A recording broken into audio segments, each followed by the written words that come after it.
I'm Tom Moller, and this is the 94.7 FM, The Word Book Club, and I am so pleased to be able to speak with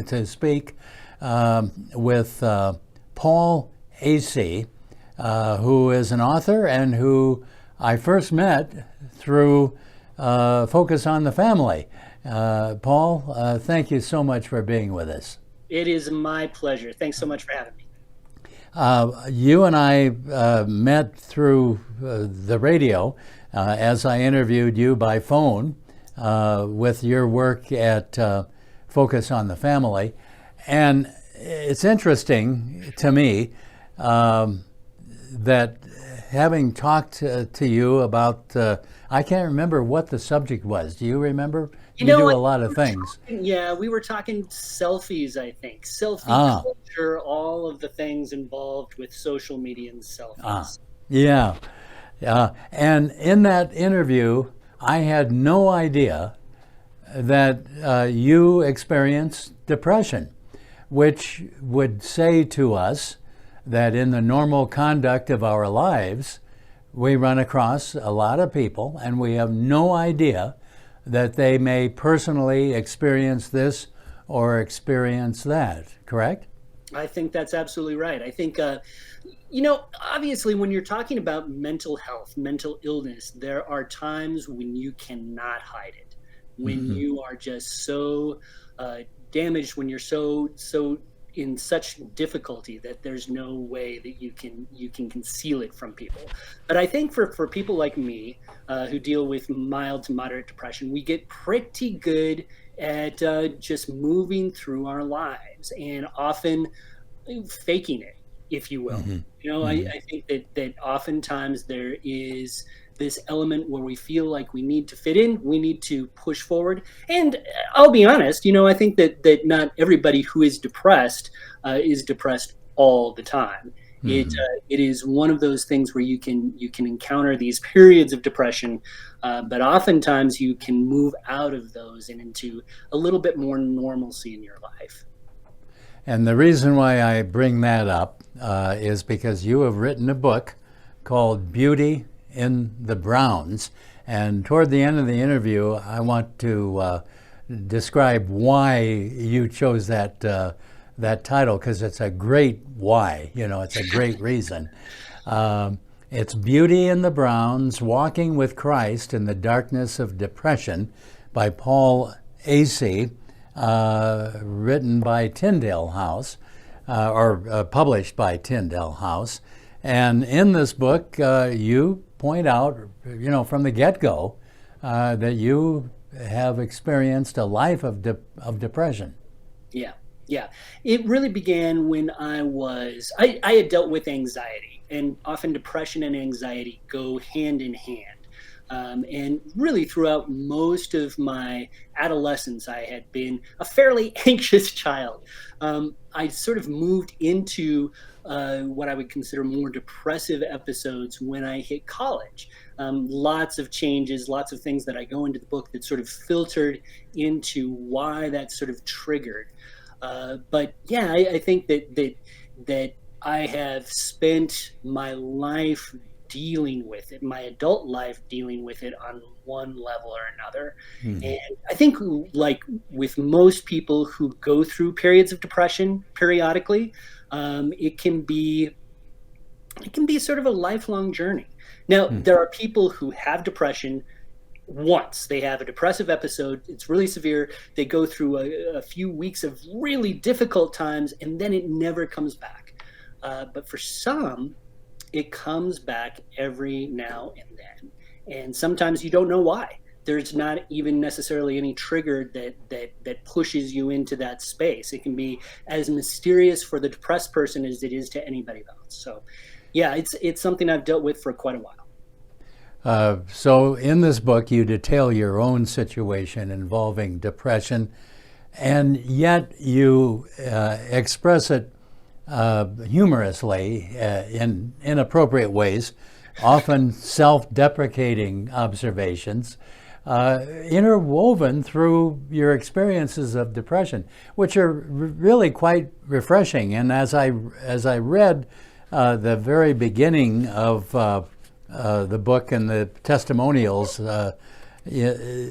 so many of the testimonials promoting the book in the opening couple pages talk about your humor, and I'm thinking, how do these two fit together? You know, but you do make various very humorous observations, self-deprecating observations, which kind of soften the blow, I think, or maybe it softens the blow for you, but it does paint an interesting picture for those of us observing your life through the pages, that you can have an easygoing humor about the things that you experience.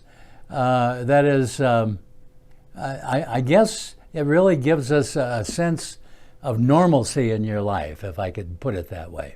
Yeah,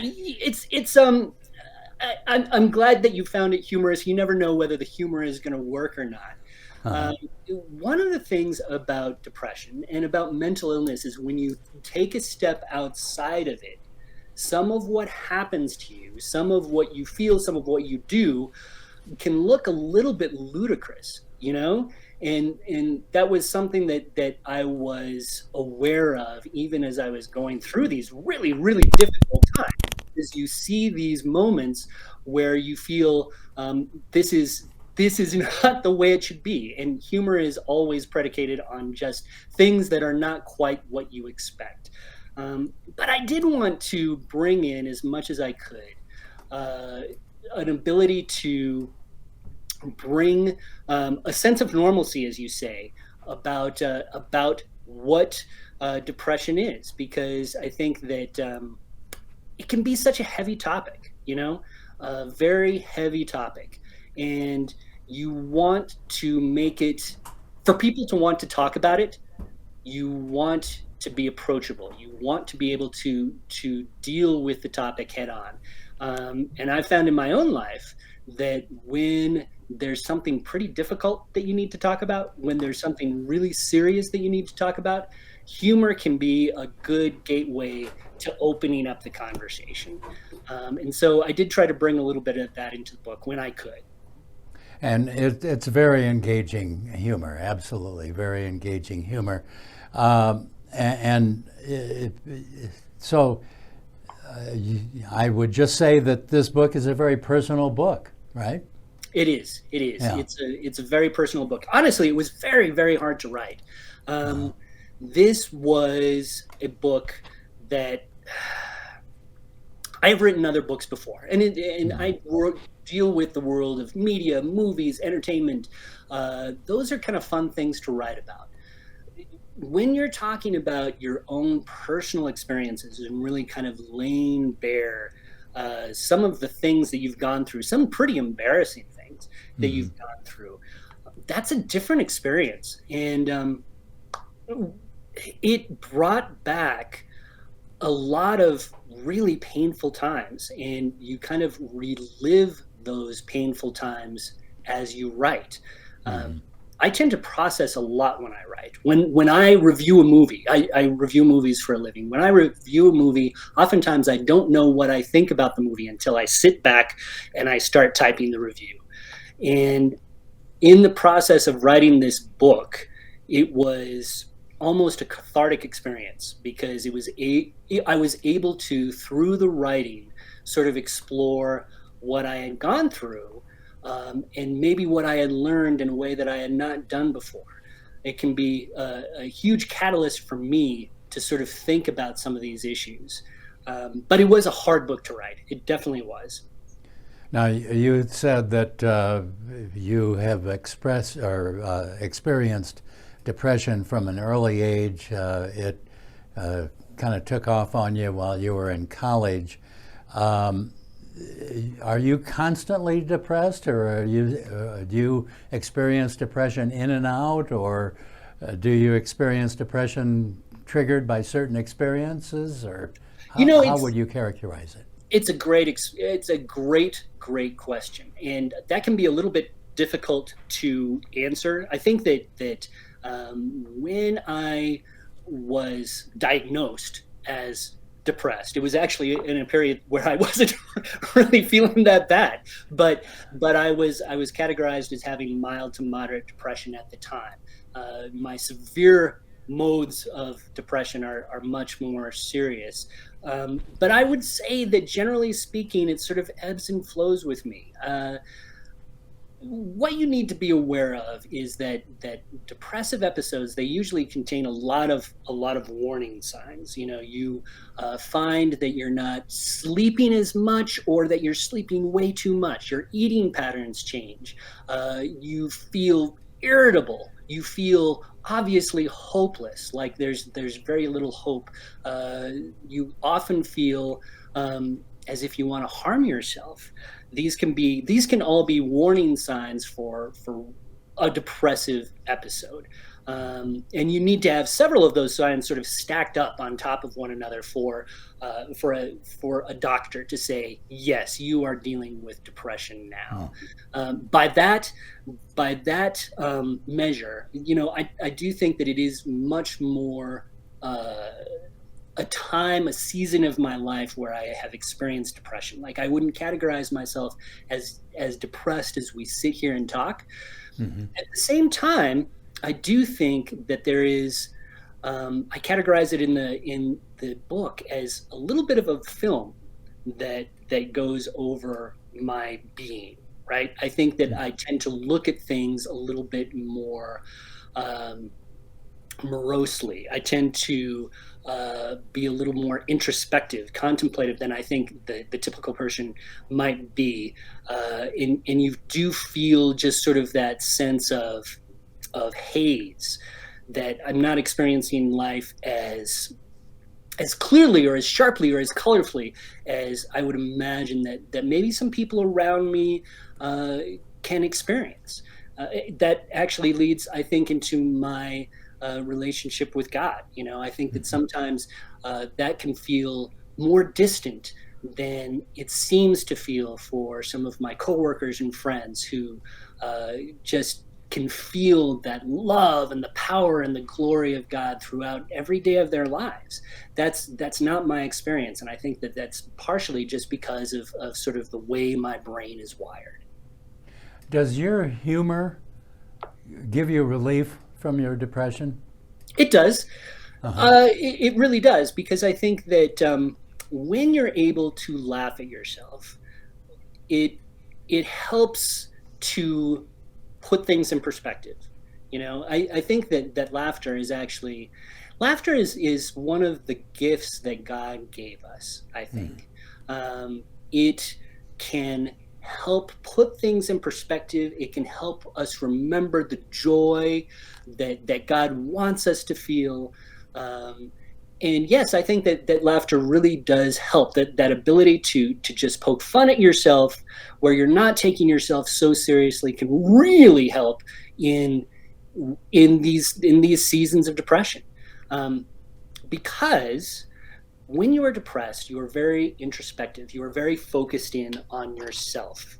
It becomes sort of this season where the world seems to shrink in, and you are just dealing with all of your pain, all of your anguish, all of your feelings of worthlessness. Um, to to laugh reminds you that there is a world outside you, and that you have a lot of a lot of things to look out and enjoy and experience that don't reside inside your own self. And I think that can be a huge help. Woven through the personal experiences you mention in your book are lessons that you've learned, which you, of course, detail in your book. I'd be interested to find out from you what lessons come to mind during our discussion here that you want to pass on to people who experience depression themselves. You bet. And let me preface this by saying that when you are in a period of very severe depression, when you are critically depressed, it can be an incredible challenge just to get out of bed. You know, when I was in a period of very, very severe depression, I would literally crawl from the couch that I was spending most of my time on to the shower every 3 or 4 days to wash. I would have to crawl because I didn't have the energy to walk. So it can be anytime we give tips like this for those who are really, really in the teeth of depression, it can be almost inconceivable to move past this. But as I was coming out of that really severe time, there were a few things that I found myself leaning on and that I think have really helped keep me a little more sane, a little more active, a little more productive. One of the big ones, honestly, is running. I hate to run. I really don't like to run at all. But I find myself doing it probably 5, 6 times a week because I know that it keeps myself balanced. It keeps myself, you know, it keeps the chemicals in my brain situated. It keeps the body sort of moving, which actually moving the body is really key. Studies have shown actually that exercise can be a huge barrier to help keep depression at bay, and can even relieve symptoms of depression. Just that 45 minutes of exercise a day can really help, and if you get into the sun, that's even better. I think that being able to really reach out to the people around you can be incredibly helpful.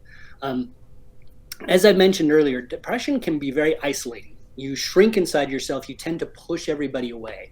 There are people out there who love and care for you, and I think to continue to reach out to them can be a big catalyst because when you're depressed, you feel alone. Those reminders that you are not alone is a huge deal. And I think prayer is a huge factor too. You know, I think that again, that it almost dovetails into that sense of not being alone. To remind yourself through prayer that that God is with you, that God made you for a purpose, that you are here to do something with your life can be a huge catalyst to helping move yourself away from depression. Again, studies show that if you're religious, it tends to keep you, it tends to be a little bit of a barrier against depression because you have that hope, you have that feeling that you are meant for something greater. And that's a really important thing. You also mention in your book the put on a happy face pressures you feel in Christian context, you know, especially if you attend a church or you go to an event with a joyous celebration of the Lord, and yet you don't feel that joyous at all. Even if you were experiencing joy in your inner person, or if you're not, just describe, describe the pressure that you feel, and also do you concomitant with that, do you also kind of project that you're being judged by the people who are all happy face and you're not? Do you feel a pressure to put on a happy face when you don't really feel like the happy face? Yeah, I do. And I would venture to say that many other Christians do, whether they're depressed or not. I think, ironically, church is one of the places where we should be our most vulnerable, where we can be our true selves, where we can express our deepest fears and longings and pain. And my experience, and maybe this is just me, my experience in church is that oftentimes on Sunday mornings, that's the last place anybody wants you to be. You know, you are there, you speak joyfully to the people next to you. You shake hands, you smile. People ask you how you're doing. You say, I'm doing great, because church is a time for celebration in this respect. And for me, that can make church kind of a difficult place for me to be sometimes. It can be very difficult, and I can feel it pushes you away from the very people who should be helping you the most. It makes you think, and this is something I go into my book quite a bit. That sometimes church, and sometimes even the pressures within Christianity, can make you feel like you're doing faith wrong. Like you are not loving God like you should. You are not experiencing the love as you should. And sometimes Christians will tell depressed people this. I've had people actually say, you must be doing something wrong, or there's something wrong with your faith, because how could you be depressed if you have the answer, if you have the love of God in your heart? How can you be depressed? So that can be a really difficult thing for people who are depressed, who are Christians, who are loving God as much as they can, to process and to deal with. It can again push you away and make you think that maybe you're doing something wrong, that even though you were taught in Sunday school that God loves you, maybe he doesn't love you as much as everybody else. And that's a really difficult thing for a depressed person to deal with. It's a very, very good point. The book is Beauty in the Browns, Walking with Christ in the Darkness of Depression, by Paul Asay, A-S-A-Y. And the title, I alluded as we began the conversation to the title, Beauty in the Browns. I do want to get to your advice to those of us who don't experience depression, so that we can understand depression more and how we should interact. But before I get to that question, you tell a great story, which is the inspiration for the title, Beauty in the Browns. You said earlier about wanting to experience something colorfully, but the Browns are not colorful.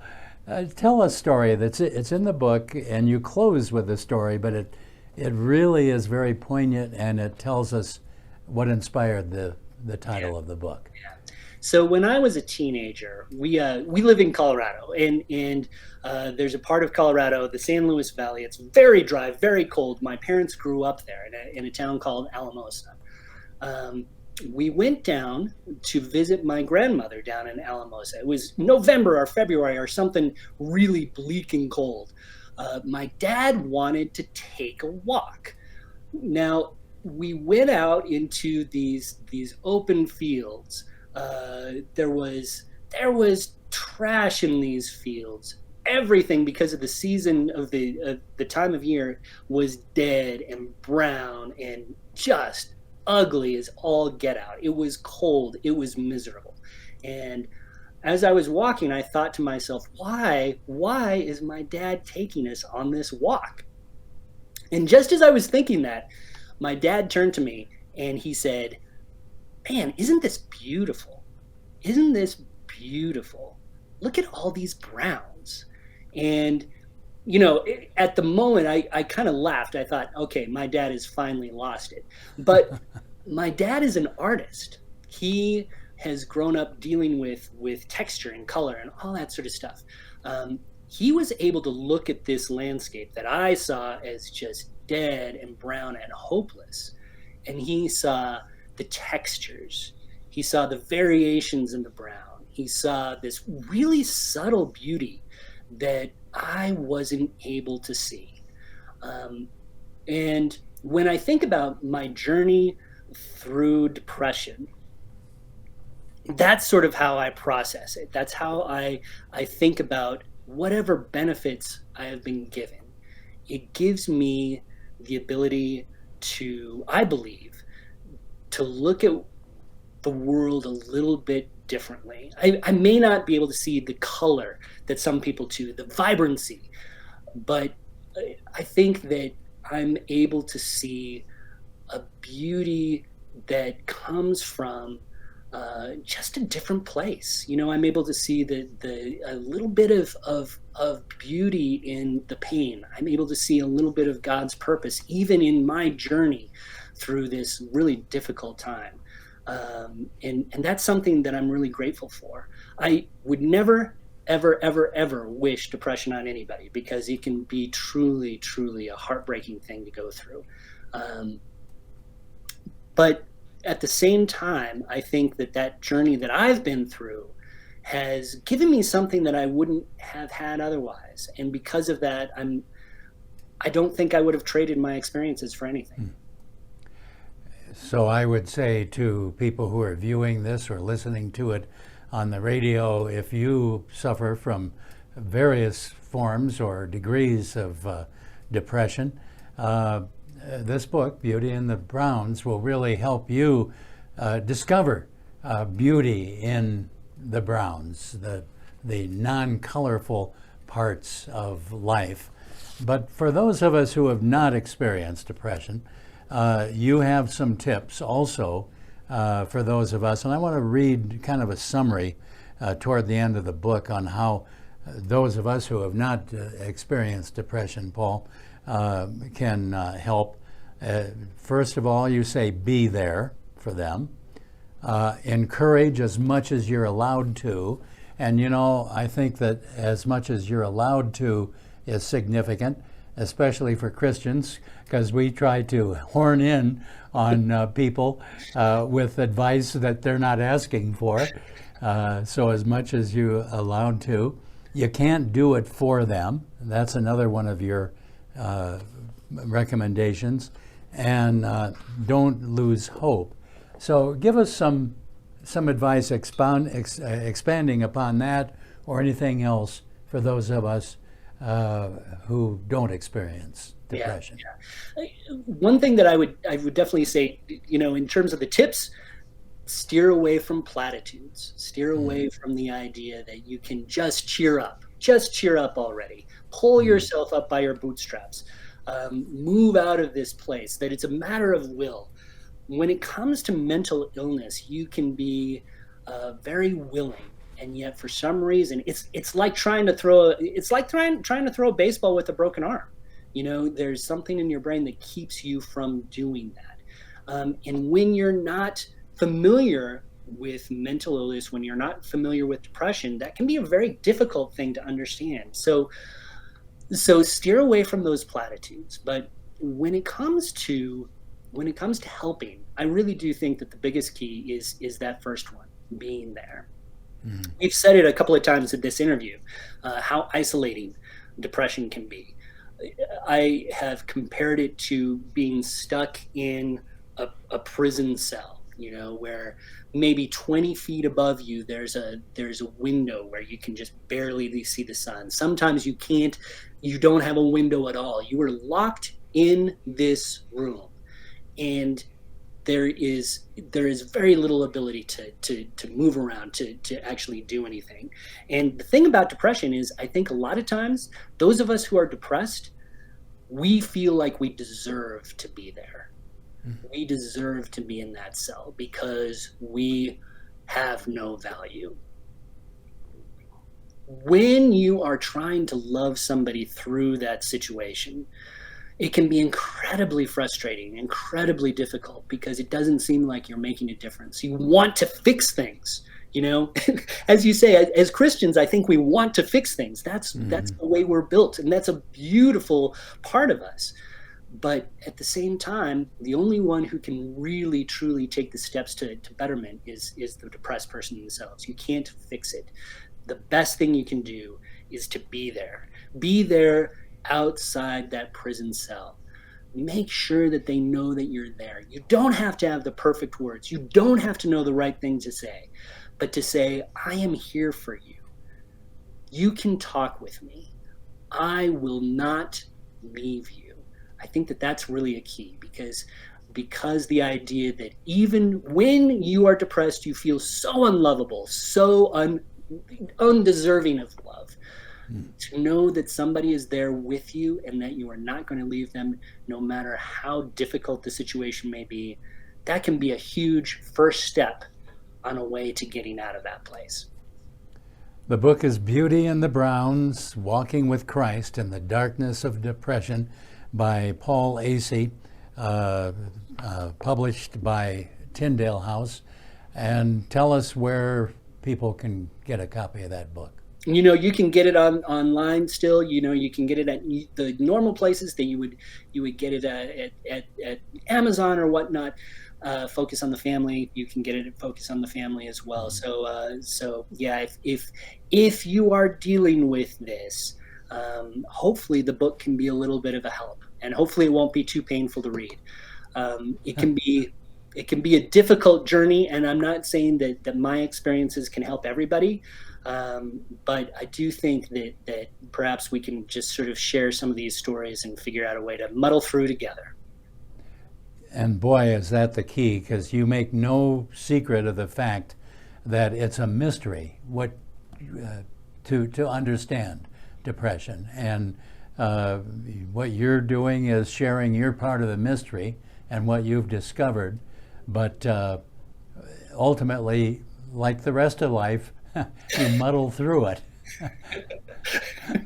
It's true. If only Yeah. like rules that you could follow, guaranteed rules that would pull you out of some of these things, but Yeah. you just can't. It's life is an art, not a science, and you just muddle through. Paul, thank you so much for being with us. Thanks so much. Appreciate it. Clear. Okay. How do you feel about that? Did we do well? I enjoyed it. Hopefully it Good. worked for you guys. You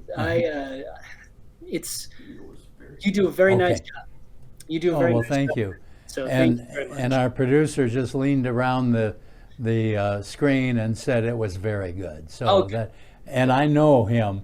Believe me, if it wasn't, he wouldn't say it to you, but boy, he'd say it to me. So That's good. I'm glad. thank you, Paul. I look forward to next time through Focus on the Family and the Plugged In and all that. And also, you got an open invitation. If you have a flight out of DIA, we're 20 minutes on the way to DIA. Let me know, and we'll do an interview in studio. Oh, that sounds great. That sounds great. Okay. Hey, Okay. thanks so much. Really appreciate it. Thank you. God bless you. Bye bye.